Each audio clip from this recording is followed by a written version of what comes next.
Kia ora. My name is Tim Werner Morrison, and I play the character Jango Fett in Star Wars Attack of the Clones Episode 2. And you're listening to This Week in Geek. Right now, outside of Queen's Park, there is about 100 folks who are calling for the end of the lockdown. What message do you have to people who are not taking this seriously? The people in this province, side by side, are working together. 99.9% healthcare workers down the street, working around the clock to protect the community. We've worked so hard. We've come such a long way. A bunch of yahoos from the Queen's Park, from the Queen's Park. A bunch of yahoos from the Queen's Park, from the Queen's Park. A bunch of yahoos thinking it's alright from the Queen's Park. We pity Bob. Yeah, say that all the time. I always say, go. I always say, jump, stop. Autobots, roll out. Hey guys, what's going on? You are listening to ThisWeekInGeek.net, and I'm your host, Mike the Birdman Dodd. But I'm not alone. Well, I've got Wiley here with me anyway, and I am trekking through the world of geek, nerd, and dork as we do each and every week here on ThisWeekInGeek.net. But of course, I am joined over Discord by my co-host and a guy I haven't seen in over 2 months now. Alex, the producer. Which is kind of weird because we like hang out on Discord multiple times a week. We don't observe social media distancing at all, but we hang out over Discord. I just discovered a wonderful new program via you to show me things on my computer, which is really neat. So I am learning things. I'm taking quarantine to learn new and exciting things with the program. So hopefully editing TWIG will move a little bit forward into the 21st century, as I was using a program I used in college. Yeah, which already was old. When you went to college, it was already a 6 or 7 year old piece of software, which, again, nothing wrong with that, but it was made originally to work on Windows XP. Yeah, I was surprised it kept working through Windows 10 and whatnot. So I'm going to take the next few weeks to learn this new program. And I guess they say during quarantine, you should be learning a new skill. So I'm going to learn a new skill. And the idea is, like, we were trying to figure out how we could coordinate it without actually having to be there. And I was like, wait a minute, Dodoy, I should just use what I used to use at work for when I was an IT specialist, when we would have to like fix people's problems on their computers remotely. So we just figured out how to use some very simple remote desktop software, and Alex went into teaching mode. Yeah, so that's remarkably neat. I'm really, really, really happy for that. So as we often do off the top of the show, we typically talk about our weeks and what has been going on with our lives, such as it may be. So you get to know us as people, as you often have over the last 13 years. And I'm going to send a special shout out to my friends over on Reddit, specifically the Ravenclaw subreddit. This past week, I did my intro, or the AMA, as I am Prefect Birdman Dodd over there, which means I can award house points. I can moderate the sub, which I haven't had to do that. Thankfully, all the people on Ravenclaw are really cool. But I'm sending a special shout out to Kara. She is the exchange student from Hufflepuff. And right now we've been conversing. She said she's had a chance to check out some of our episodes, which I apologize. It'll probably get stupider from here, as it most often does. But it's always cool to interact with people. I filled out a bunch of fun facts about myself during my AMA. I'm up for re-election next month because you're only given 2 months as of your term. But it's been a fantastic experience over the Harry Potter subreddit. In fact, speaking of Harry Potter, as of this recording, yesterday was Harry Potter Day, International Harry Potter Day, which I think it was the Battle of Hogwarts, where obviously Harry faced off against Voldemort and hilarity ensued. Which I do still need to do my Harry Potter book podcast. So I guess here's the update on that. The elements are done. I just haven't started the book yet, but because I'm hoping May will be easier to do and yet harder to do in terms of managing my time. I'm hoping to get started rather soon because I know Harry Potter and the Philosopher's Stone is a rather simple read. I'm hoping to breeze through it in like a couple days and get all my thoughts collected on it. So I'm hoping to start that soon. So I'll post that in the subreddit for everybody to hear. And this was a really cool thing. So one of the things I love about Reddit is it's a collaborative community thing if you want it to be. And the other day I posted a collaborative Spotify playlist where I said, okay, guys, so I want to get a chance to know you through music and song. And I was like, okay, so here are the rules. I'm going to make a playlist, and what everyone is going to do is they're going to add between 3 and 5 songs. Now, some people have added a couple more, and that's fine because they're mods. Well, it's similar to what you did earlier, and I ended up adding like 20. Yeah, I'm like, there's always one of you people. So as of right now, it has a bunch of songs on it, over 10 hours of music, and the post has only been up on our subreddit for maybe 2 days, and it's got like over 200 upvotes. So that's really fantastic. It's really cool to see what this community is really about. There's some fantastic people in there, from mods to regular users.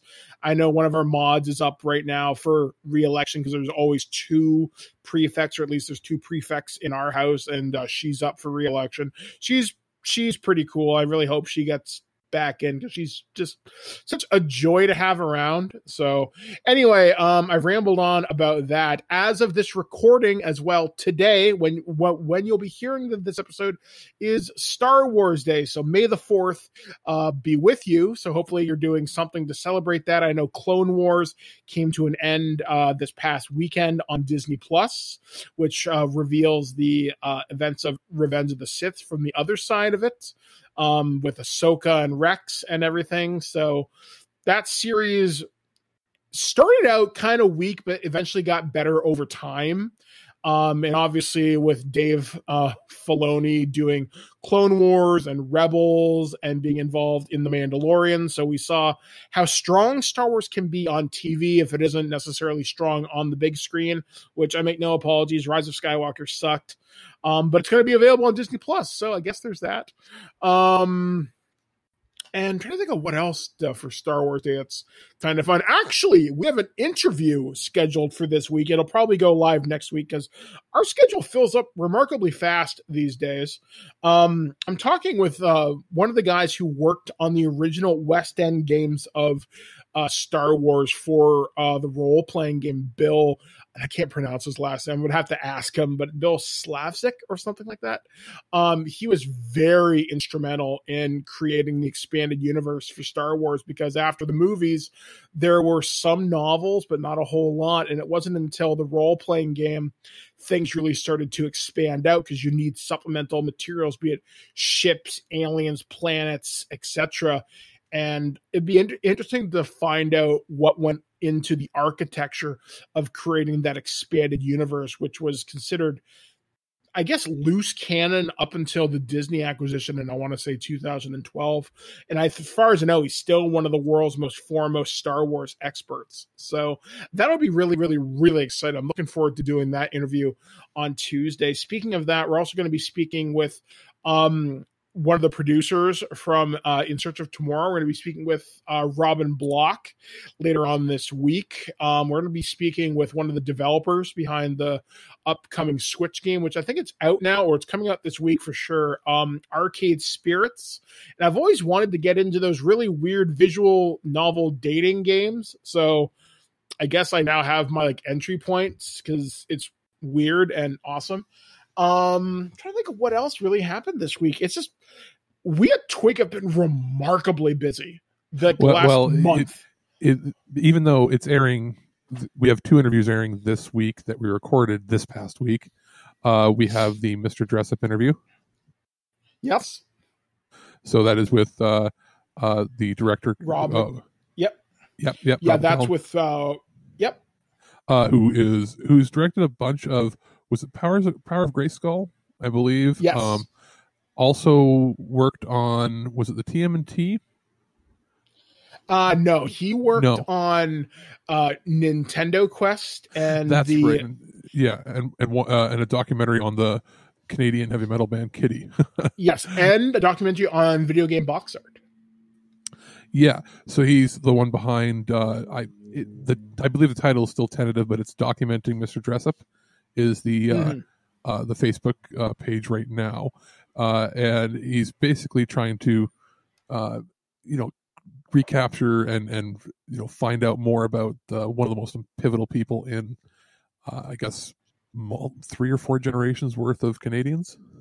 Mm-hmm. We have that interview that is coming up from the time we record this tomorrow.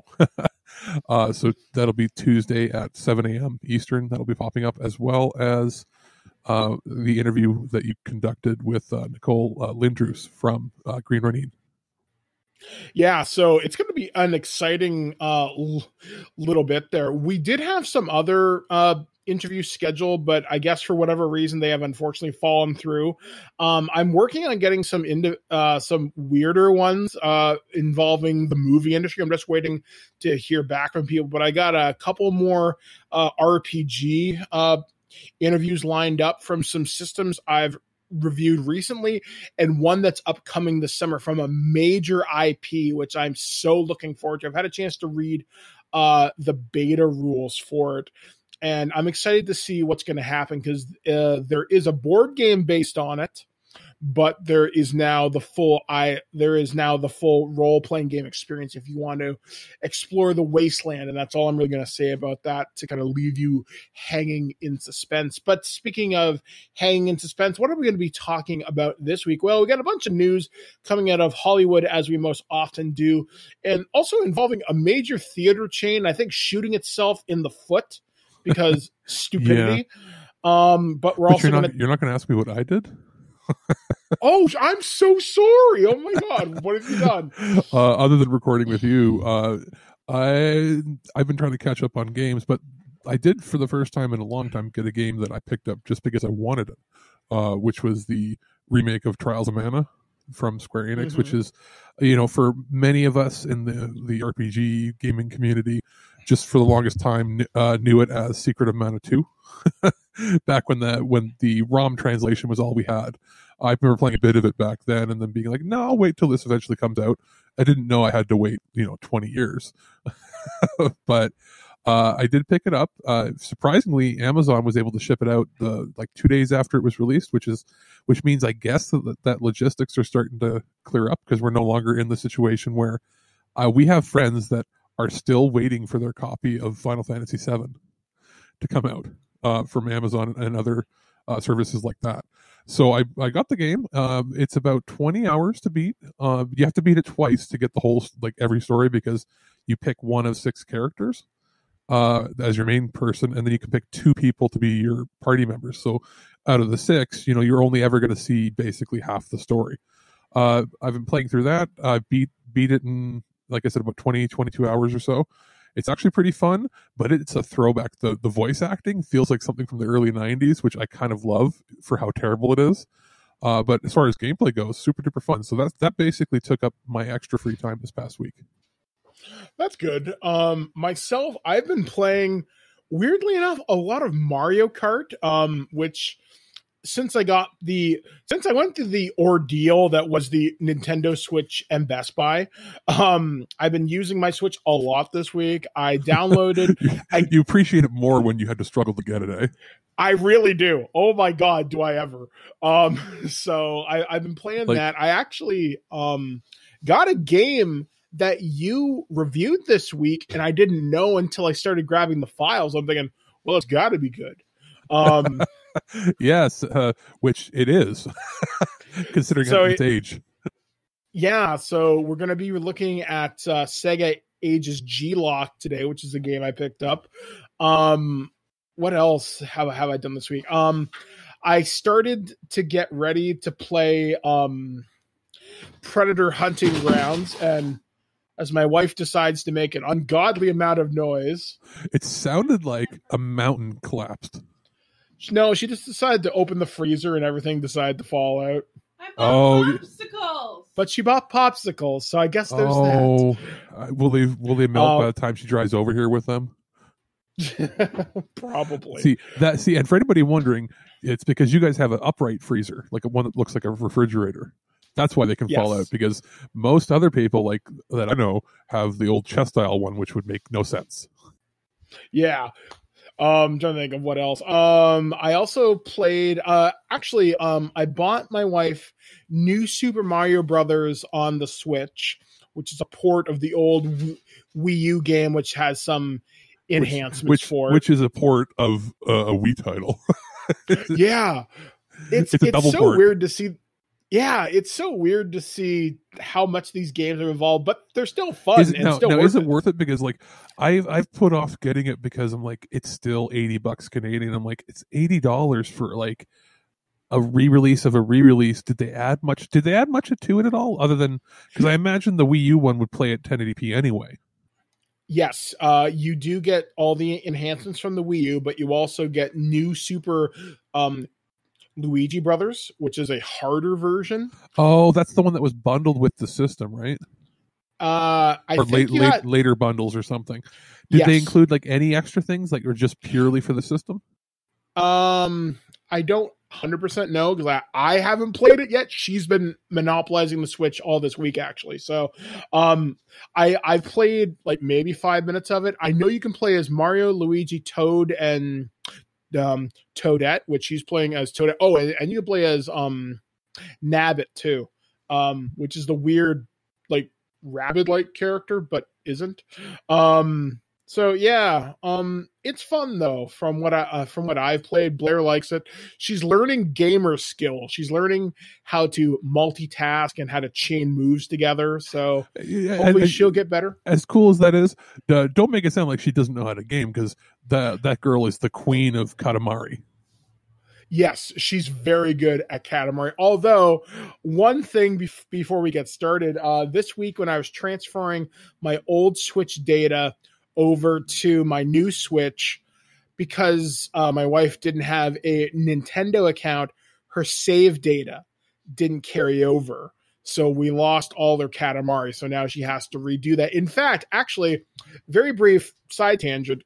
So I thought my Pokemon Let's Go Eevee save data was going to be lost forever. I thought it was saved to the card and couldn't be transferred between systems or something like that. I assume because you couldn't upload the data to Nintendo's cloud service that I'd lose all of my Pokemon data. So I went through a grieving process because I built these characters up.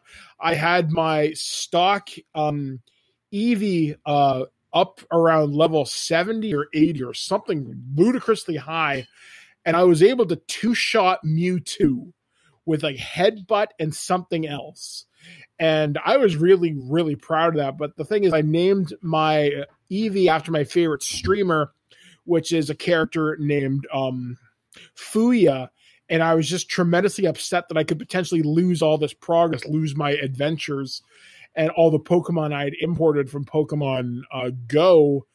Thankfully, my data did transfer. It's only locked to the system, not to the cart, and you can't upload it to Nintendo's cloud save, which is really stupid. You know what? I was just looking into it. The reason you were able to do this was do you remember you didn't have a memory card for the longest time.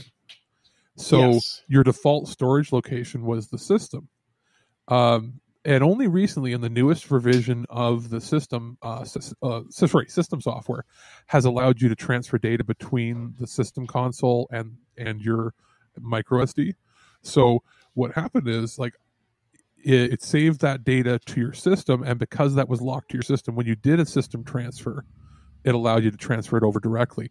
Whereas if you had already had your SD card, it would have saved to there, and then that would have been wiped.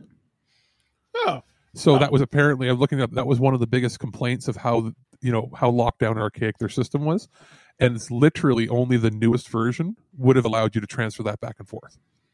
Well, I'm certainly glad that my adventures in the Kanto region will continue on when I get a chance to play. So basically, you being cheap and not having a memory card for like the first year of having a Switch is actually what saved it. Yeah, thank God for that one, I guess. Anyway, coming up on this week's show, we got a lot of stuff, like I said. We're going to be talking about some of the interesting things that happened in Hollywood this week. We're going to talk about a surprising non-announcement from Nintendo, which really, really surprises me.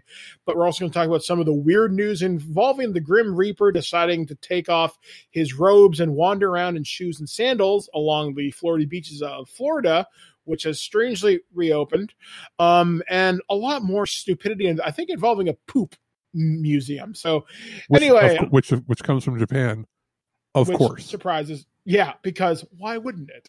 So anyway, guys, I've been Mike the Birdman Dodd, joined with Alex the producer. We will be back only on ThisWeekInGeek.net right after this review. Hey guys, Mike the Birdman Dodd here, and I'm here to take a look at a title from Warner Brothers Home Entertainment. I'm talking about Birds of Prey and the fantabulous emancipation of one Harley Quinn, or Harley Quinn and the Birds of Prey, whatever the hell you want to call it, because this movie did get a title change while it was in theaters. And man, doesn't that seem like a million years ago at this point? Anyway, so this movie follows the side adventure of Harley Quinn post Suicide Squad, where she's broken up with the Joker, looking to make a name for herself in Gotham as just beyond the Joker's girlfriend. And she's, well, wanted dead by most of Gotham. Roman Sionis, aka Black Mask, wants her dead for various reasons, and she has to team up with some of the Gotham City sirens, the Huntress, Renee Montoya, Black Canary, etc. And it's a pretty good movie. I was actually surprised that they were able to make this fit so well within the DC universe without having to rely on the super-powered adventures of the Justice League or Shazam or anything like that. And I'm glad that DC is taking advantage of its side characters, or it's not fair to say less popular, but, you know, not Justice League level heroes, right? Like, honestly, I was more excited for a Harley Quinn movie than I ever was for, like, Cyborg or something like that. Even The Flash, I'm more excited for Harley Quinn. But overall, the movie itself is a fairly fantastic ride through Harley Quinn. It also gives you a different look to Harley Quinn. She isn't just the Suicide Squad version with the Daddy's Little Girl t-shirt. She goes through a variety of costume changes, which are, well, insane, as is befitting the Margot Robbie portrayal of the character, and it works. Huntress is cool. I've liked her from the DC animated shows. I think she's showing up on some of the DC Arrowverse stuff, but I'm not really into that, so you'd have to tell me. And Black Canary's always been really cool. I think I have like her in like a couple of different role-playing game books, but I'm getting sidetracked. These special features on here, one of the things I really do like, and I hope more companies do this, when you watch the movie, they have something that kind of replaces director's commentary, and it's something called bird's eye view mode, and the director or a cast member or a stunt coordinator or somebody involved in the production will either pop up a factoid, or they'll pop up on screen and say, hey, this is what we were doing this day on set. It's neat. Definitely worth a watch through. Some of the other features, everybody gets the gag reel, because why not? There's one they do, kind of Birds of Prey of a feather, basically how they brought everybody together. It's no different than a YouTube fluff piece. Most of the special features are under 15 minutes long. In fact, usually under 10. Another one they do is called Sanity is So Last Season. They talk about some of the characters' costumes. They talk about how Huntress is more utilitarian in design, but they still want to work in the crosses that she's known to wear. They talk about how Harley Quinn's fashion is all over the place, how it has this whole DIY effect to it. Another one where they talk about Bruce the Hyena, who's actually like a German Shepherd, and they had the same guys who worked on Lord of the Rings, Weta Workshop, do it. They did that, which I thought was really neat. They talk about the special features called Grime and Crime, which is sort of looking at a different area of Gotham City. We're always used to seeing it from Batman's perspective, sort of the higher end parts of Gotham, but we never see the streets, the slums, the places of town that have personality but don't necessarily have gargoyles or whatever all over it. They do a little bit of an insight in the Ewan McGregor and Black Mask, who's a character who I'd only really seen in DC animated and like the video games at this point. So it was kind of neat to see them do something on that. And then they actually have a special feature on the roller derby thing, and they actually got girls who are roller derby competitors themselves to do the scenes with them, which I thought was really cool. I've known a few girls that do roller derby, and man, you got to be tough as hell to do that. So Harley Quinn and the Birds of Prey, or Birds of Prey and the Fantabulous Emancipation of One Harley Quinn. God, that's a mouthful. Is the movie worth it? Yeah, I'm actually gonna say it is. It's a lot of fun. It's something different from the universe of the DC films, and I hope they give more side characters a chance. I hope we do get a full Gotham City Sirens movie as a sequel and follow-up to this. And I'm excited to see what happens. And I'm really glad they didn't need to rely on the Batman mythos to push this story forward. That's something that I think more characters in the DC Expanded Universe can do, is they can stand on their own to be interesting. So I'm excited to see what DC Films is going to come up with next.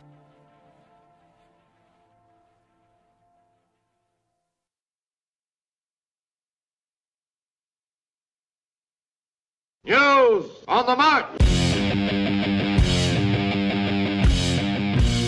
Hey everybody, welcome back to ThisWeekInGeek.net. I'm your host, Mike the Birdman Dodd, still joined with Alex the producer.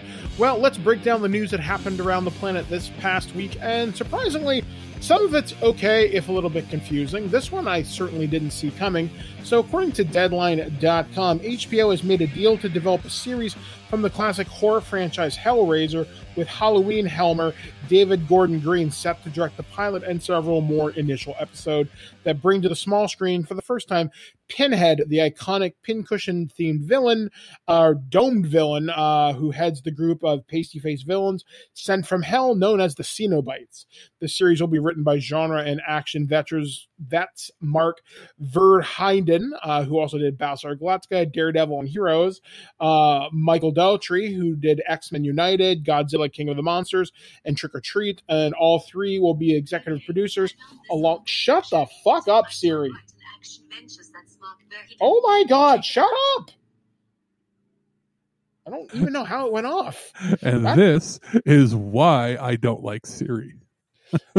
It's weird. I don't even know what I said. It's happened multiple shows. It thinks you're wanting to do something because you have it on the always listening option, whereas with the Google ones, I almost forget I even have it sometimes, because it's learned that they can learn when you're trying to talk to them when they're not, but Siri, for whatever reason, thinks that you're talking all the time.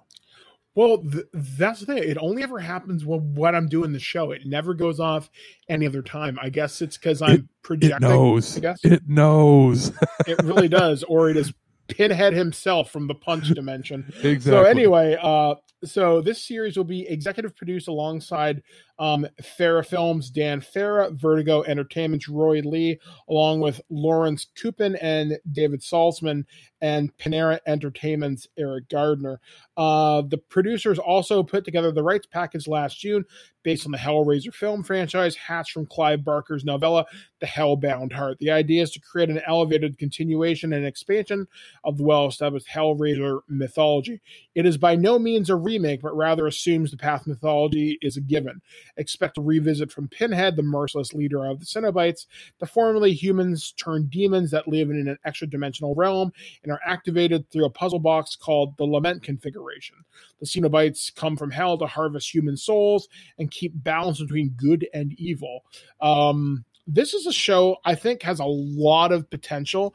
However, the guy that plays Pinhead, Douglas Bradley, is looking a little old. So I'm hoping they get this series off the ground sooner as opposed to later. I don't think they should recast Pinhead if they can help it, because Bradley is such an iconic part of it. It's like recasting Freddy Krueger. The Robert Englund, he requires less than Freddy Krueger requires some parts where he's fast act. Like he's not just quick-witted, but he moves fast or runs at you or does more physical things. Pinhead basically stands there the whole time. So it doesn't matter how old the guy is as long as he looks intimidating standing there. Yeah, I mean, the only time I can recall Pinhead doing anything really physical was in maybe Hellraiser 3, Hell on Earth, when he walked, maybe. And I'm not even sure about that. But yeah, Pinhead's movements are very slow, very methodical, but the makeup, I can imagine being a big pain in the ass. The big thing that sells Pinhead is the presence in the room, and Douglas Bradley still has that presence, as he did the documentary In Search of Darkness with David Weiner a couple months ago. He shows he still has it. So I want to see this series get made. If it's on HBO, then it has the potential to be bloody and brutal and has really no limit as to the creativity it can pull off, because I'm a big fan of the Hellraiser franchise. This past summer, I watched the first 4 movies. I did see one that was released in 2017, and they cast a different guy in the role of Pinhead, and he was a chubbier guy, and it looked weird, to say the very least. It wasn't threatening at all. It was goofy to say anything. But I'm hoping they find a way to bring back Christy. I think she'd be a wonderful heroine to find out what happened to her post, because in the comic books, she takes over as the lead Cenobite in Hell, whereas Pinhead becomes an angel. It's so weird, but it's such a fascinating read. And Clive Barker, as far as I know, approves all the things that happen in Hellraiser. He's like, yeah, that's cool. Let's make that canon. So, yeah, I hope this series doesn't suck. I hope it happens sooner as opposed to later, and hopefully we will see that on HBO Max at some point soon. One of the bigger stories we're going to talk about this week, because I think this is so fucking stupid.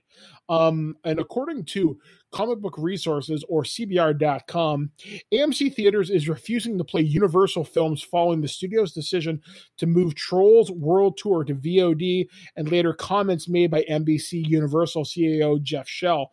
The news comes just hours after Universal announced that the sequel grossed nearly $100 million in VOD rentals over the first 3 weeks, generating $77 million in revenue for the studio. The first Trolls film grossed $153.7 million domestically, while the domestic gross may end up being nearly the same for both films a month or so from now.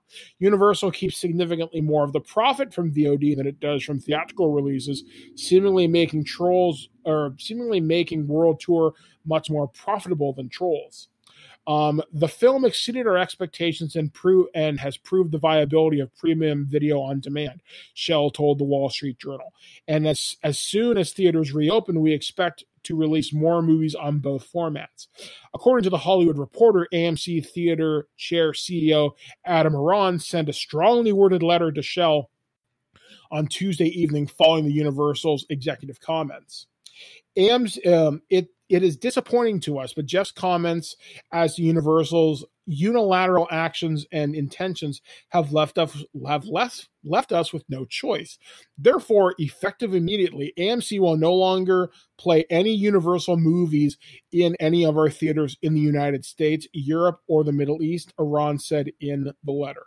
This policy affects any and all Universal movies per se, goes into effect today, and as our theaters reopen, it is not some hollow or ill-considered threat. Incidentally, this policy is not aimed solely at Universal out of pique or to be punitive in any way. It also extends to any movie maker who unilaterally abandons current windowing practices absent good faith negotiations between us, so that they as a distributor and we as the exhibitor both benefit, neither are hurt from such changes. Currently, with the press comment today, Universal is the only studio contemplating a wholesale change to the status quo. Hence, this immediate communication in response. The letter made clear that Universal received the ban not for releasing Trolls World Tour on VOD, but for contemplating releasing more films in the same format once the coronavirus ends. This is why Disney, which plans to release Artemis Fowl on Disney Plus in June, was not penalized, and why the decision by AMC was only made after Shell's comments. Universal is the distributor for several successful franchises, including Fast and the Furious, James Bond, Despicable Me, and Jurassic Park. This seems so petty and so stupid because the Fast and the Furious franchise prints money. If this was 10 years ago, especially 15 years ago, I would say that they had the power to do that. Like the AMC CEO, I feel it's hubris at this point. There's no reason for them to say that because, you know what? There are a couple other chains like AMC. I believe are they owned or going to be owned by the same company that just bought Cineplex? I don't think so. Either yes or maybe not. Whatever, but the other chains will just show it, and guess what? They will get more business because people don't have brand loyalty to their movie theater. They go to where they literally go to wherever it's convenient and is showing the movie they want to see at the cheapest price. Yeah, pretty much. With the exception of having to see something in IMAX or a roadshow presentation, I couldn't give two shits where I see it as long as it's convenient. Yeah, so, I mean, I just want to see it in good format at the best price. If Cineplex goes, we're not going to show Fast and Furious, I'm going to go, okay, I'll just go to Landmark and I will never, ever go to Cineplex ever again for any reason, ever. So what makes them think people are going to go, oh, I can't see that Universal picture there. I guess I won't get to see that movie at all. Yeah, no. They'll find a way to see it. And then if that doesn't work, guess what? They'll just pay the $20 to watch it online then. Yeah, like if you're not going to give me the option to see it at your theater, I won't see it at all. At your theater. Also, one of the big things to take into effect, because let's admit it, the coronavirus has pretty much made home being the new normal now. People are adapting to it. I don't mind. And I've been saying this on the show for years. I don't mind paying $20 for a premium rental if it means I can buy it later. I don't have a problem with that because as I've said, I think in the last few weeks, for me to go to the movies, it's a $60 to $100 affair to begin with.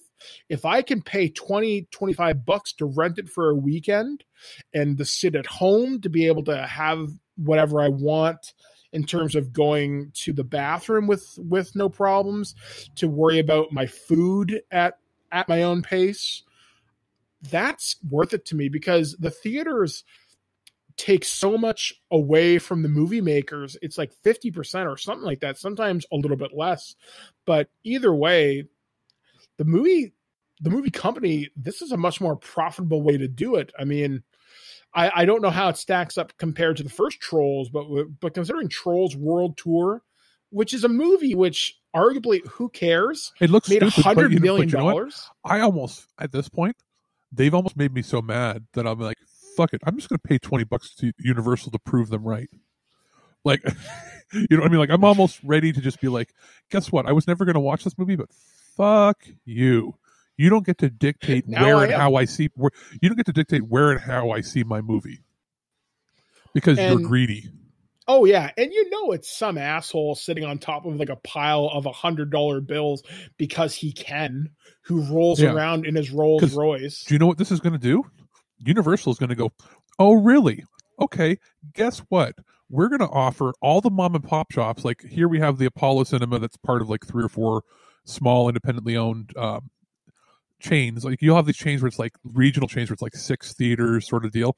You're going to have all of them be offered by Universal. Hey, by the way, normally we take, either a flat rate to show the movie a week or 2 after it's out of regular theaters for those second run theaters, or they'll be like, we take 50% of the ticket sales.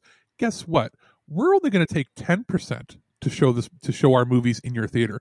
So to see Universal movies, all the mom and pop shops will make like 80 or 90% more profit. So you know what will happen then? Guess what? Every mom and pop shop is going to get first run Universal pictures, and they'll basically corner the entire market on anybody that's not AMC. So, like, you know what I mean? Like, they'll do measures. They'll be like, oh, you're not going to show our movies? Fine. We'll show it at every other theater in the country and in the world, and we'll see who makes out better. Yeah. I mean, I think And Universal all this is going going to to come out on top. Well, because look at Universal is the first company doing this. Sony might be a little hesitant to change up their marketing and how they're distributing, but you know what'll do it is the other company doing a lot of this is Warner. They're doing even more of these direct-to-video VOD things and the premium VODs. If they lose Warner over this, if Warner goes, well, that's how you're going to treat Universal, we're not going to show our pictures there, then you've lost maybe 40% of all domestic theatrical releases between those two companies or more. So it all depends on what Warner and Sony do, because if you look, Paramount had the Sonic the Hedgehog came out early, but they haven't put any of their movies out, non-theatrical yet. So you got Paramount not doing that. Columbia has done the Bloodshot and I think one other one. But like the bigger studios, the big one is Warner, because they put out more probably than any other major studio. If Warner decides to go in solidarity with Universal and says, hey, I guess we're not going to be releasing stuff with you either because we prefer, to have our customers experience the movies any way they can, then they're fucked. Then AMC will just completely die. That, or they'll eat crow and they'll have to fire their entire upper management team. Because I want to hear what the shareholders have to say, because this sounds like something a CEO would pitch to the board of directors and to the shareholders as a way to try to bolster their like the worth of the company. But then when the public backlash hits, they're going to be like, all the shareholders are going to be like, I didn't see this coming. Well, you didn't tell us that this was going to happen, so you're fired. So that guy's days are numbered. Well, it's funny because I've read a number of different articles over the past few weeks saying AMC theaters may not survive the coronavirus pandemic. Like, they furloughed a number of their workers. Like, people, it's not going to end well for AMC. Well, especially look at what Cineplex is doing. And now I don't know if the ownership has taken place where the Regal, the British company's taken over yet, but I'm getting from them and even from Landmark all these emails weekly. Here are some movies. We're doing a watch along where they're like, hey, pay $10 to watch this classic movie on VOD. They share like $2.50 out of that money goes to their company. $2.50 or whatever goes to the movie company. And then the other $5 actually goes to charity to help frontline workers. That's how you're going to, they're not going to make the same money, obviously, as they would get from opening up the regular theater. But when you find out where the money's actually going, and some of it's going to charity or some of it's going to whatever, that makes all the difference. You haven't heard anything about AMC doing stuff like that. No. So I guess at the end of the day, hey, AMC, kiss my ass. Go fuck yourself. They opened that one big theater in Toronto. Was it like 20 years ago that you could see from, I think it was near the Eaton Center. And it was this big theater, huge one. Tanked. It was like the only AMC in Canada, and it tanked so bad. Nobody went there. It cost more, and all this garbage. I think it became a Cineplex, and then I think they tore it down after. But AMC was like, there was a big push being like, we're going to come into Canada, and they got destroyed.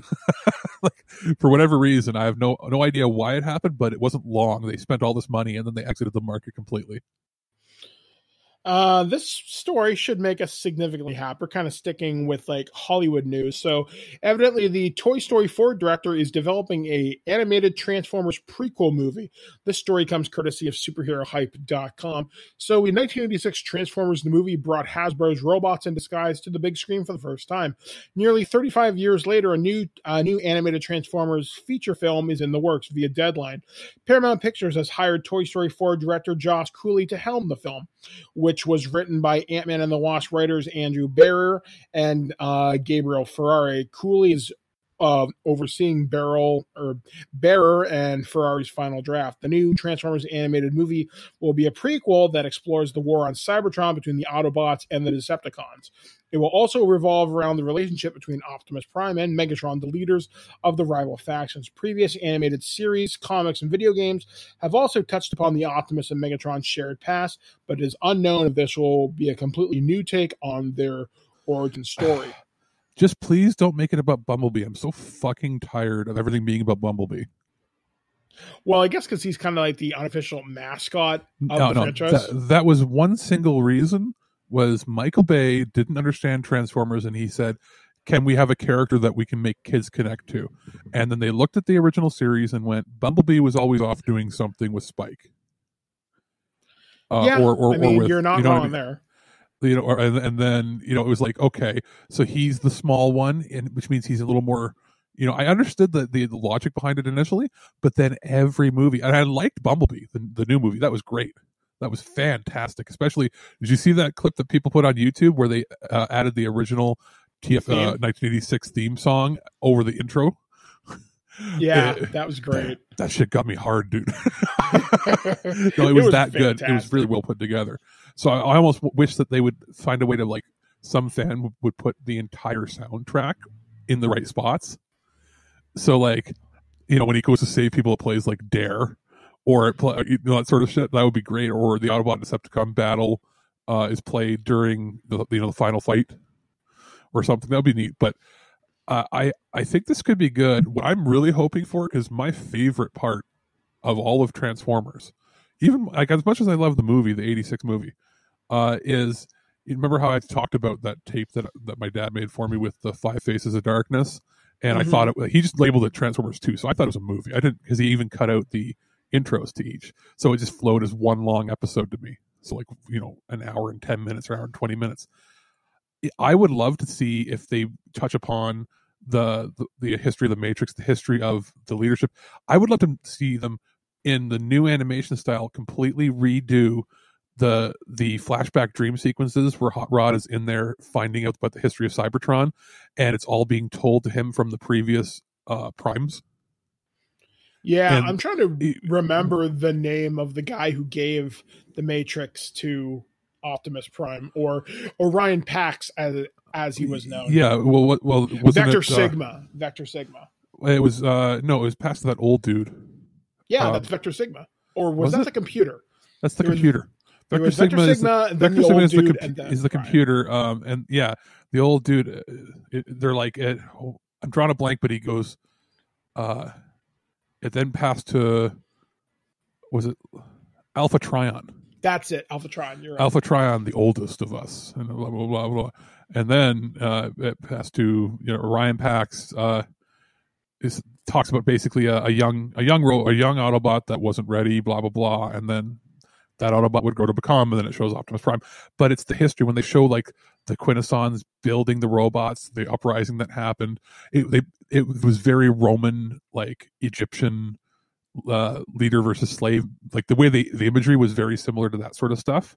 Mm-hmm. And then showing that they had the peaceful times, but then, you know, the robots that were made for military products ended up attacking, because literally, what else would they do? Their entire programming was based around war. So it brings into play how the Decepticons, yes, they're, you know, deceptive, blah blah blah, they're bad guys, but it makes you question: wait, are they bad because they want to be bad, or are they bad because their entire purpose was war, and they had nowhere to fight? There were several comics through the IDW runs and the Dreamwave runs, and even the Marvel Comics stuff explored this a lot more in depth. The story continues on. They say, additionally, the animated project will reportedly be separate from the live-action Transformers films and Bumblebee spinoff. Deadline notes the project was accelerated because there's so much of the work that can be done while respecting social distancing. However, there are no current updates on the 2 new Transformers movies that are currently in development. Hasbro/E1 will produce the film side alongside Paramount. Lorenzo Di Bonaventura and Mark Veradadan will also be on board as executive producers. Oh, I forgot that E1, didn't E1 buy Hasbro? Yes, I think so. Yeah, we talked about that last year.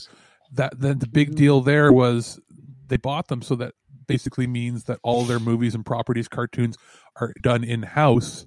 It also means that a lot of the production is done in Canada then. Because E1, while they have holdings in the US a little bit and then in England, their primary, they're what came of the remnants of Alliance Atlantis here.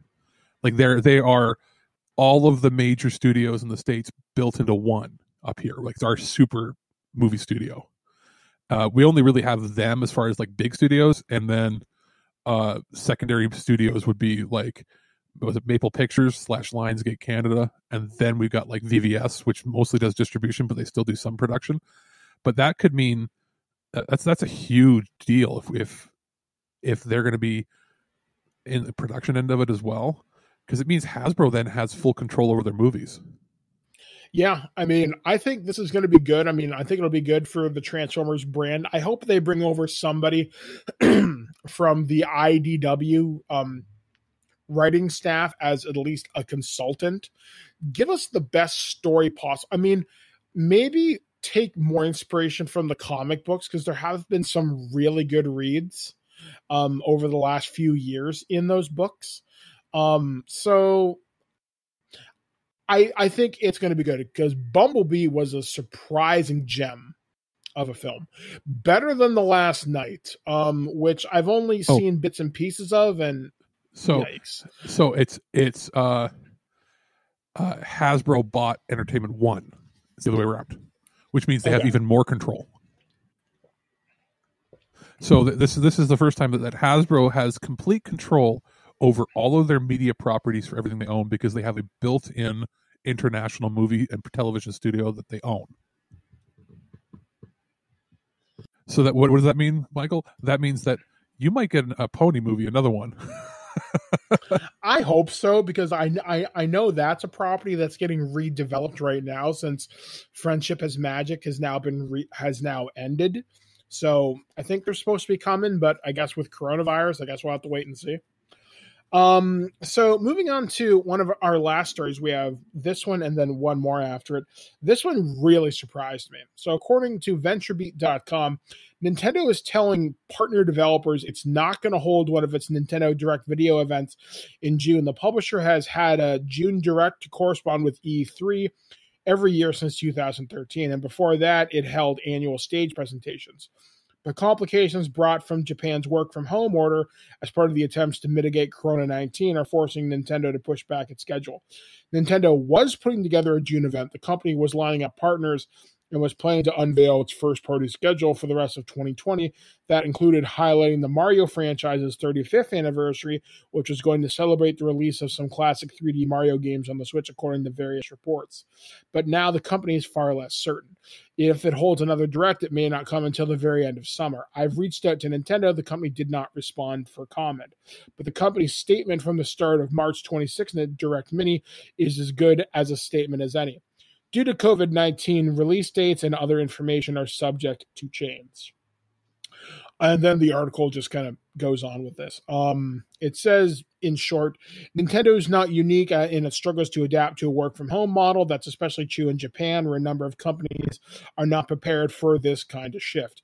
And even weeks after Japanese Prime Minister Shinzo Abe enacted a state of emergency, corporations in their country are still trying to catch up. It turns out you can't remold Japanese business culture in a handful of weeks. The issue is that while many people outside of Japan view the country as on the cutting edge of technology, this isn't the case with all aspects of its business culture. In a story in the Washington Post, reporter Simon Denyer explains that many IT departments and corporate strategies haven't changed in Japan since the 1990s. Companies still regularly use fax to send documents, and they have little awareness of cloud computing or video conferencing tools. But that tech aversion extends beyond the workplace and into people's homes. There's a reporter's name that I can't read because it's Japanese, and I'm sorry. Many Japanese lack the basic tools needed to work from home. This includes personal computers, but often people don't even have Wi-Fi.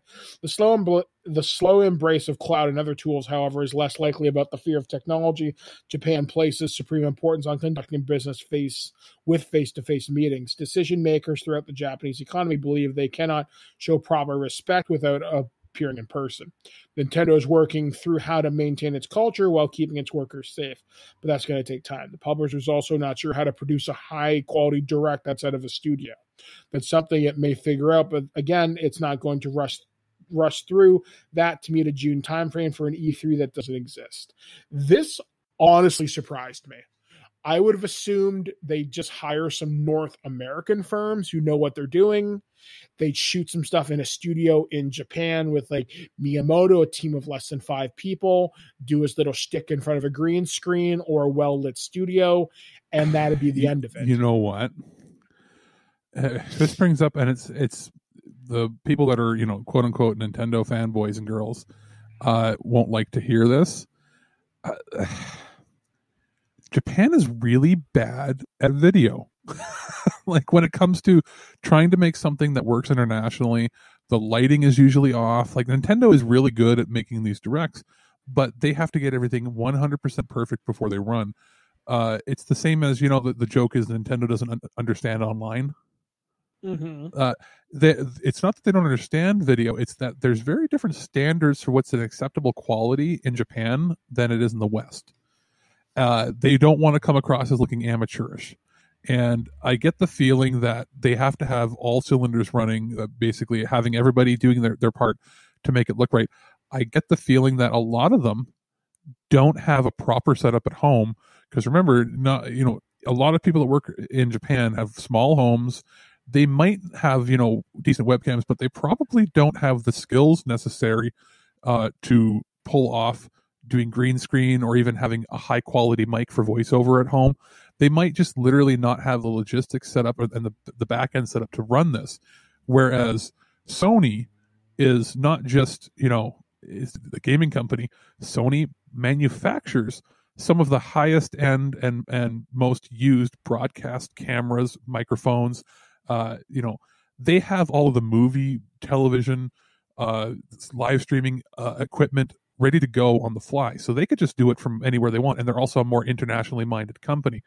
Microsoft, on the other hand, as well, it's like, well, Microsoft just has the tech, and they're also a US based company that's used to running this sort of stuff, which is why they, out of all the companies, transitioned to this streaming from home thing easier, because hell, they have streaming platforms they can use. They develop them. Right? It's like they got Mixer, they got other, like they just know how to do this. I feel like Nintendo was sort of hit and offside, and they're like, oh yeah, we're a gaming company, we don't know how to do this stuff. And which is so funny to me, though. Yeah, as funny and silly as it sounds, look at their track record. They don't understand online, or when they do, they use logic that they don't view the rest of the world through the same lens that everybody else does. So, like, for instance, the longest time, like when they introduce a new online tech, they pretend like it's something new that's never been done before. But everything that they release is always about 10 years behind. And that's because there is a prevailing mentality with a lot of Japanese companies, and that's think domestic first. So they think about what's they should be launching or doing, or what's new in their market. And as much as, Japan creates some of the newest tech and coolest stuff, a lot of times they don't adapt it for their own domestic use until way later, after the West has already grabbed it. So like somebody will develop a brand new camera or new audio technology, like Sony's coming out with, let's say, Dolby Atmos surround sound. They're working on developing that. Let's say that came out. They'll release the tech, and then people in the West will start buying it, and then they won't have it domestically for another 10 years. So I feel like they probably don't have the infrastructure in the company ready to go. It kind of blows my mind, because so many of their third-party people are probably ready to go and have everything ready, already pre-packaged. Well, do you remember Sega was going to do a Sega Direct for Sonic, and it never happened because of this. There was that talk that there was going to be the year of Sonic. Remember they announced that back in the day when the movie came out? Mm-hmm. The year of Sonic. We've heard nothing since the announcement. And that was a similar thing. The talk was they were going to do a direct, and it was probably going to lead up or do like a Sega Direct communication, and it was going to talk about the success of the Genesis Classic Mini, whatever, which turns out it was one of the better ones out there.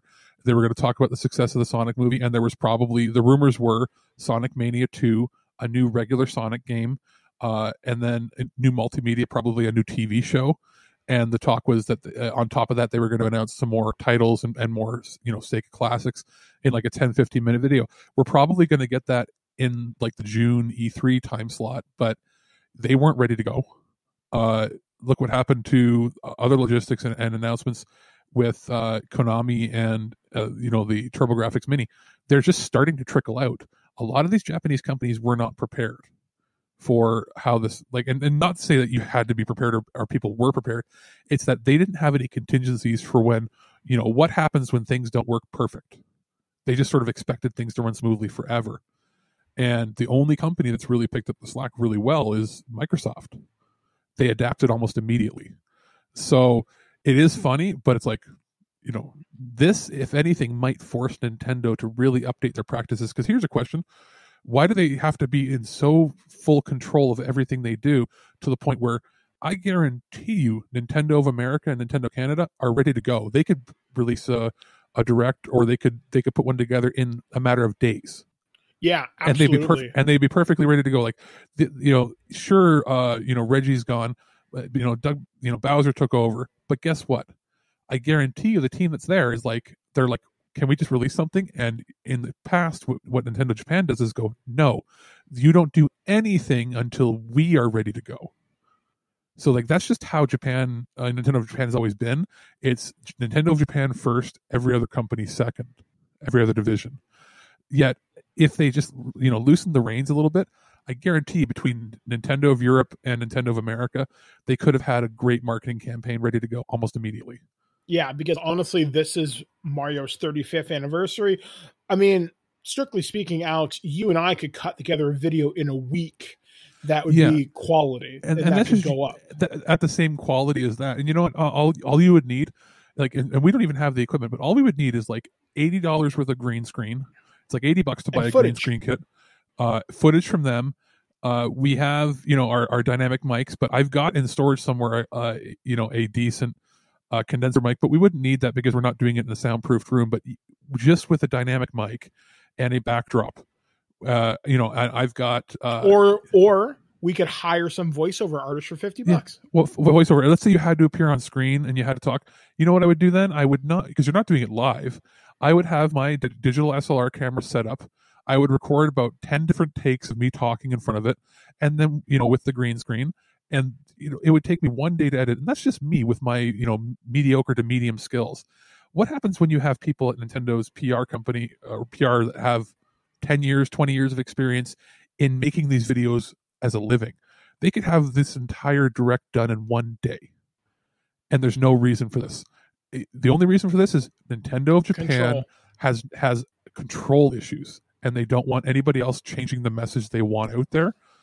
And they're unwilling to change. So this might force them to change, though. And maybe not necessarily because they think, people will wait for it. It's not that. It's all going to depend now on what Nintendo and Sony do. If Nintendo and Sony capitalize over the next couple of weeks, it'll force their hand to be like, well, we can't, we have to do something.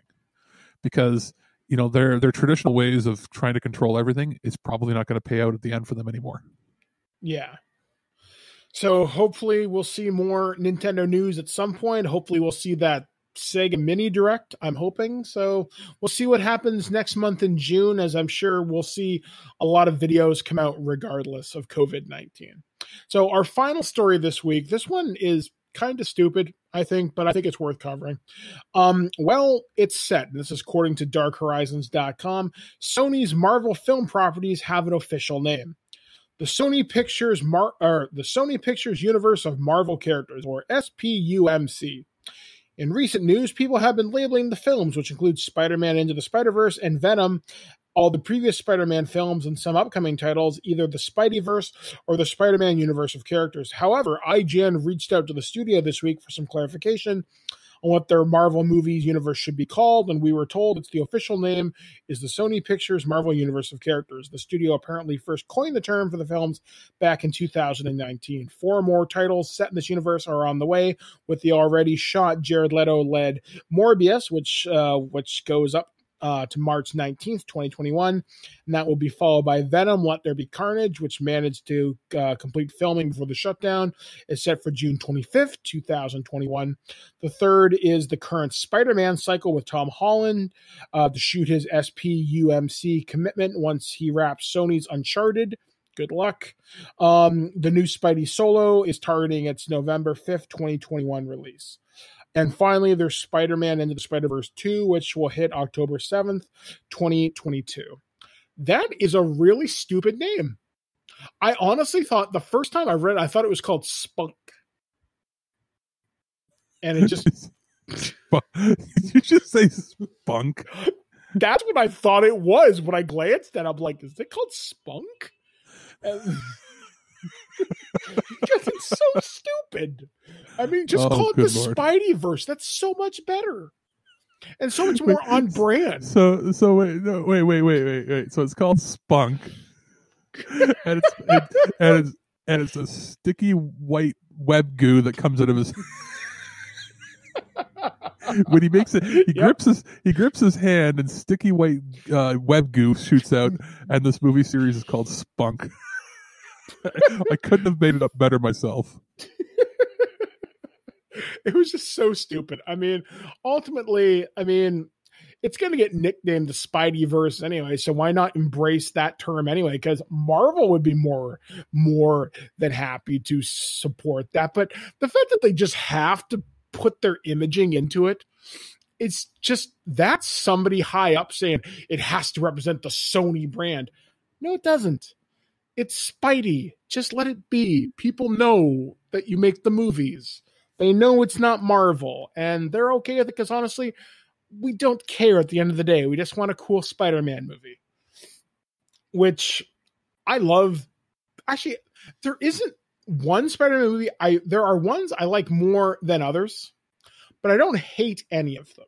I didn't hate any. Like I really, really disliked the parts of 3, and yeah. I was bored to tears when I finally watched Amazing Spider-Man 2.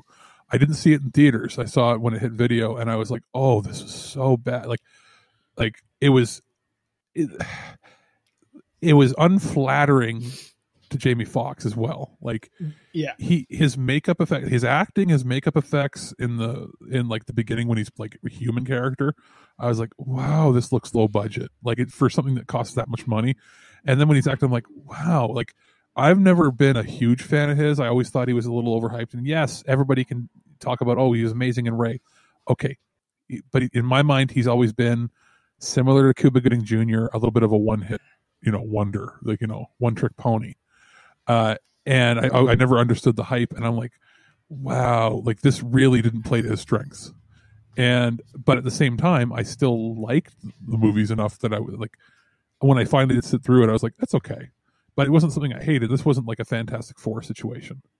But that being said, I still haven't seen Venom, which I hear the director's cut's pretty good. But like, and it's funny, like the Mobius one, or Morbius, whatever it is, that one to me looks more interesting. And I know, like, even my mother, who doesn't really like superhero movies, is like, oh, it's a vampire movie, I'll watch that. So I feel like they're smart in that the way they're trying to market it. It's not necessarily that every film is marketed as a superhero movie. They're delving into other genres, which is kind of cool. But yeah, like calling it Spunk. It's just a bad acronym. Yeah, like I'll say this with the I want to hear Jared Leto at least once yell, "I need plasma." Yes, just like he did in the 94. Because we couldn't say blood, but I want to hear plasma. I want to hear it once. I guarantee you they snuck that into the script at some point. So that's pretty much going to do it for this edition of the Nerd News Network. So coming up next, we're going to take a listen to one of Alex's reviews he did on, I believe, what platform was your Grandia review on? Oh, 2 platforms, actually. They gave me the Nintendo Switch copy, which has both games in one, because that's how it's released on there, which is actually a pretty good deal considering it's 2 full, like 50+ hour RPGs. And then they released them individually on Steam. So if you want to play it in 4K, play it on Steam. So I'm going to put links in the description for both, depending on how you want to play it, but those are released separately.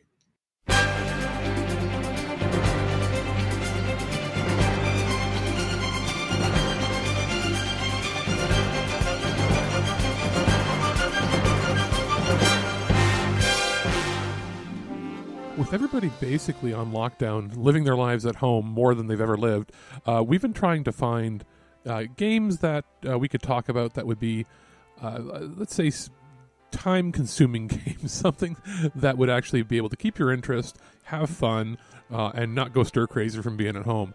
So with that in mind, our friends over at GungHo sent a copy over of Grandia, the HD collection.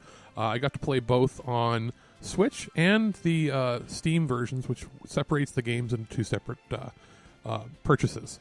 Now, Grandia, I'll give a bit of a background here. They are RPGs, traditional Japanese RPGs that came out in the late 90s. I played Grandia 1 not on the original Saturn because that was a Japanese-only release, but I did buy it from, I think it was maybe, was it a Zellers, I think, when I, like 1998, 99, when it came out, pretty much right away. It was only out for a couple months when I found it there, searching through the store, and it became one of my favorite RPGs of the late 90s.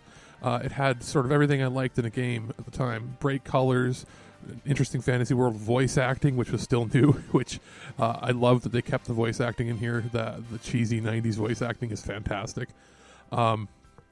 And just fantastic music, really good battle system, and overall just well put together gameplay.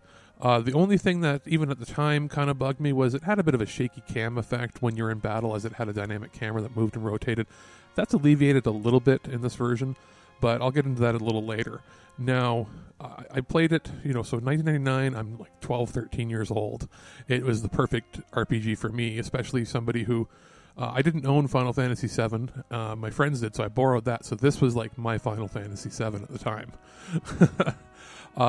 And it was at a time when there was pretty much this new experimentation of 3D, 2D being done, where you had these 3D low poly count worlds, and then you'd populate it with like 2D sprites that ran around and moved around in it, which is pretty cool. I like that style personally, and it sort of translated over to the DS, I think, years later. But it pretty much originated on the PlayStation and Saturn era of games, where that 2D, 3D hybrid. Now, basically, does this game hold up is the question here? And I'd say yes. If you're somebody who's never played it, you're probably going to have a good time with it if you're like RPGs and you just want to have something where you can spend hours. And it's not so difficult. The battle system makes it so that it's pretty easy to play, but then you can master and do fairly deep things with it later on. So there's some challenging bosses, but nothing to, be complaining about or anything, because this is actually probably one of the easier RPGs of the era. There's fairly deep and involved dungeons you can go through. And just overall, it's a pretty good, breezy game. You will put in hours, because any RPG from the 90s is, anywhere in the 40 hours or more range to beat, which is great for playing right now. And then the second game that's included is Grandia 2, which is a remaster of the PC port of it. That came out on the Dreamcast, which I did rent. That's right, rented a game back in the day. And I only got about maybe 20 hours in before I had to return my rental, and then we never had a Dreamcast again after that, because shortly after renting it is when we decided to sell the Dreamcast because the system was dead. And I never got around to getting it on PlayStation 2. So this was my first time playing through this. So this review is a little bit in the running because I've been sort of bouncing around between the games playing them, and I would say that there is a significant graphical improvement in the first game, to going into widescreen and then having higher quality textures and that. The same goes for the second game. The second game looks more modern because it was already on a next generation system at the time, but they've done a pretty good way of cropping it without feeling like it's cutting off any information on the screen to make it the widescreen aspect. It feels natural playing it, and any cutscenes that are in it, they've added sort of an effect to the sides to make it sort of blend properly so that it looks pseudo widescreen for all those cutscenes, which is pretty cool. And it's nice playing them both at 1080p. Playing them on the computer, I actually upped it to 4K, and it is pretty funny seeing a 90s game up to 4K on there. And it plays buttery smooth. Pretty much whatever video card you're going to have, it'll work with because of the engine they're using and the style. Now, audio-wise, both are fantastic. The only graphical thing I noticed was some of your portraits when you're talking in the second game. They look a little lower res, but that might be due to the conversion or something. But everything else looks really high quality. Again, they even improved upon the battle system. It's pretty fantastic. It's just overall a really good deal, especially if you're getting it on the Switch where you get both in one package. Getting it on Steam Obviously, it gives you the option to change some of the graphical settings. So if that's something you want to do, that's cool. I'll put links in the description because these are probably ones that you're going to want to check out, especially if you haven't played them before. This is a good introduction to the series. Hopefully, in the future, they end up putting out either more in the series line. I don't know how that agreement will work because the other games, I believe, were developed once Square Enix got the license. So maybe GungHo can go forward with some other classic PS1 Saturn era RPGs and put them out. That would be pretty sweet. Maybe we'll get like a Jade Cocoon or something. Or the Legaia series or something interesting like that. That would be pretty fun if they could port that to the Switch or to the PC. But until then, you've got plenty of gameplay to play in here. You'll have a pretty good time, I think.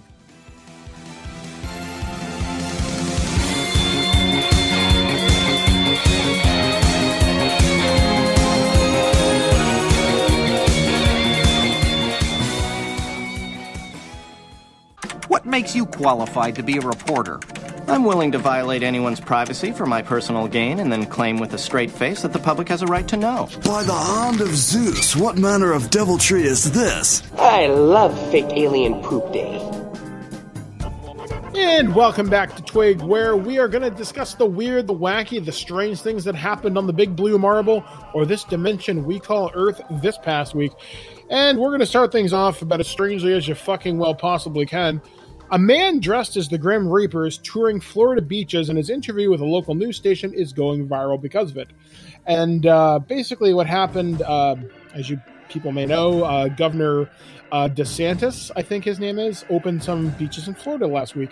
So some of the beaches have fully reopened in parts of Florida. And now a Florida lawyer and resident named Daniel D. Alfelder is dressing as the Grim Reaper and touring some of these open beaches. He's been calling it the Grim Reaper Beach Tour. He gave an interview with ABC 13, and it's starting to go viral. It starts out like any news report would. The woman is standing there. She's giving her stand-up. And then she hands the mic, like the full microphone, off to the Grim Reaper, so completely ignoring social distancing. And with the ABC logo in the corner, it's just the Grim Reaper, complete with holding a scythe, is saying he's trying to make it a point that it's premature to open our beaches. He also goes on to say, I'm a huge proponent of public beaches. I've been fighting for that for years. It's too soon and it's not appropriate. The man, dressed as death personified, finishes.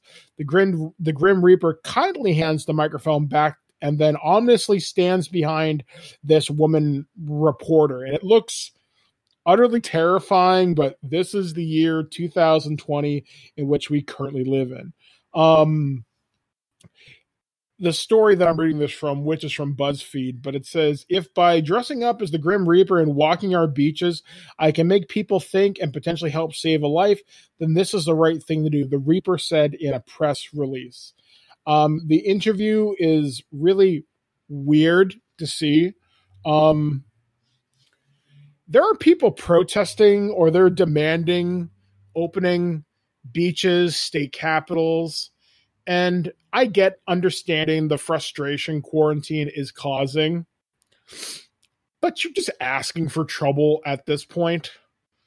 And yeah, it's without going off on it, it's incredibly selfish to be doing that. And I mean, sure, it depends on your personal values, but if it doesn't align with whatever, blah blah blah, it's foolish, and I can understand why somebody would do this sort of form of protest. It is like a satire take on their entire society. It's like give me liberty, okay, well then I'll give you death. There was one great sign that I saw. This was from a protest, and I want to say Long Beach, California. And it was something along those lines of give me liberty or give me death. And it was a woman standing in front of a Baskin Robbins. And it was so stupid. And then this past week, there was armed militia stormed the Capitol building in Michigan, where we have some friends. And I was just thinking, man, when did your country go nuts? Well, and the idea of we're protesting, peacefully. Okay, what if those exact same people were black, Muslim, or native. Yeah. I tell you right now, because a lot of people would have got shot, and a lot of people, they wouldn't have been allowed in the building with those guns. But for whatever reason, they think because they're white, they're allowed to get away with it, and it looks like they kind of are. Yeah, and they even got a pass from the president saying they're very fine people. Anyway, moving on to my next story, because if I dwell on it, I'll yell. This one's kind of funny and kind of cute. So, Japanese aquarium is urging the public to video chat eels who are forgetting that humans exist. Sensitive creatures are starting to hide when keepers walk past as a result of a lack of visitors. When the garden eels at a Tokyo aquarium remove their heads from the sand, they are usually confronted by a pair of human eyes staring back at them through the glass. But like other animals around the world, the eels at the Sumida Aquarium are finding their environment transformed by the effects of the coronavirus outbreak. They also appear to be forgetting what humans look like. Concerned that the garden eels, so named because of their grass-like appearance, when en masse they poke their heads out of the seabed, could come to see visitors as a threat, the aquarium is asking people to get in touch in the form of calming video calls.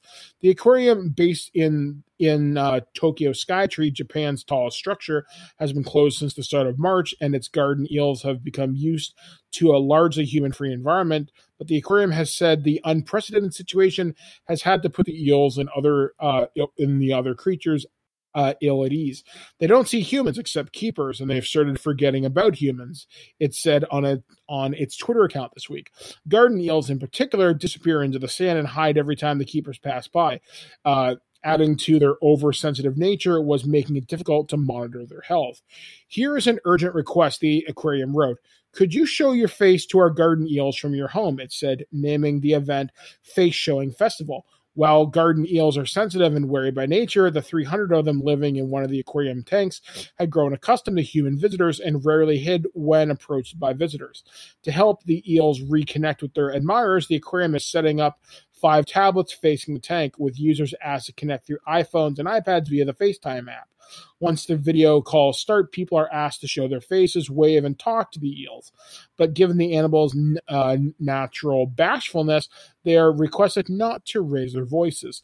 The schedule is scheduled for 3 to the 5th of May, so right now, at the height of Golden Week holiday, when many people would normally travel, are staying home during the country's COVID-19 state of emergency. The aquarium's plea has attracted lots of online support under the Japanese hashtag, Please Remember Humans.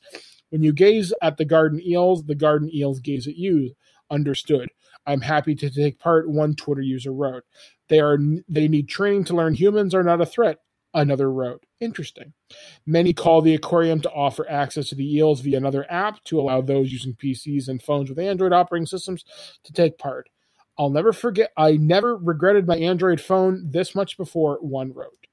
That's kind of weird, kind of cute though, just seeing these little white Japanese eels, and I just closed one of my stories because of course I would. I'm having one of those days, Alex, I swear to Christ. Hey, Google, shut up. Everything is trying to listen and talk to you. Yeah, it really is. Like, my God, can you people. And I'm having one of those you people days. Give me a sec here. There we go. I'm going to end on a really dark note today because I can. But I'm going to move to another story. This one, I think we covered kind of late last week, or at least we did kind of talk about it. And this one comes courtesy of The Atlantic, and the Insane Clown Posse is modeling ideal pandemic leadership. They might not know how magnets work, but the group's members do, knowing that the cultural figureheads should simply tend to their communities during this time.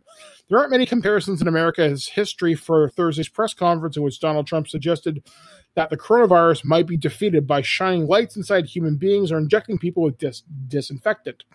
But there's a song called Miracles by the Insane Clown Posse. In the much-memed rap track that turned 10 years old this month, the makeup-caked tough guys Violent J and Shaggy 2 Dope wonder, fucking magnets, how do they work? Before adding, And I don't want to talk to a scientist. They expressed bafflement at giraffes and hot lava. What mattered in the song, as with Trump's statement, was not the easily attainable truth underlying the mysteries. The point was in daring to ask questions at all. Really, I'm being unfair to miracles, which express the sort of wonder-filled humility that Trump never pulls off. Insane Clown Posse, the vulgar Detroit duo whose super devoted fans call themselves Juggalos, had already been in the news last week for canceling its legendary annual gathering of the Juggalos scheduled for August because of COVID-19. Quickly, internet commentators crowded to the band that once rapped, "I'm a circus ninja Southwest voodoo wizard," as the Independent's headline put it, being more responsible about coronavirus than Trump. It's just the latest example that portrays the president as a clown, only to end up insulting actual clowns who probably don't deserve the abuse. It's also a sign... You know what's bad when you're insulting actual clowns with this. the old joke of, oh, where did he go to school? Clown college? Clown college looks like a step up for Trump. He'd learn actually how to do a real job. Oh boy. It's also a sign that the Insane Clown Posse is among the few cultural leaders who know the pandemic era role they should play is simply to tend to the community that they've built. That's no great shock about any mass gathering getting canceled at this point in the pandemic, but each thwarted story signals a different aspect of the virus's societal toll. South by Southwest early demise felt like a sign that isolation could throw cold water on the economy, especially for the creative industries.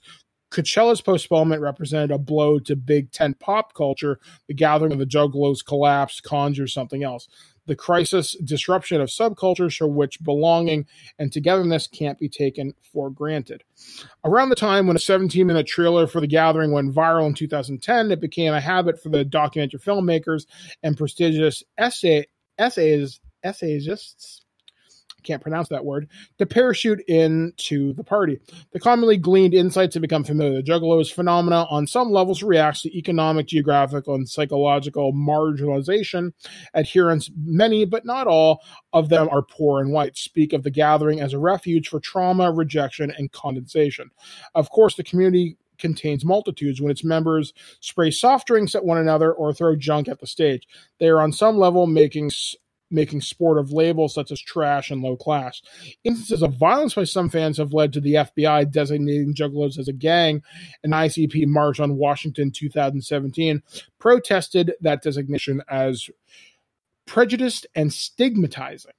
And then it just kind of goes on like this. But it's really kind of funny how the Insane Clown Posse is like, you know what, we're not going to risk one Juggalo life. So the gathering is canceled for this year. We're going to come back in 2021 bigger and better than ever.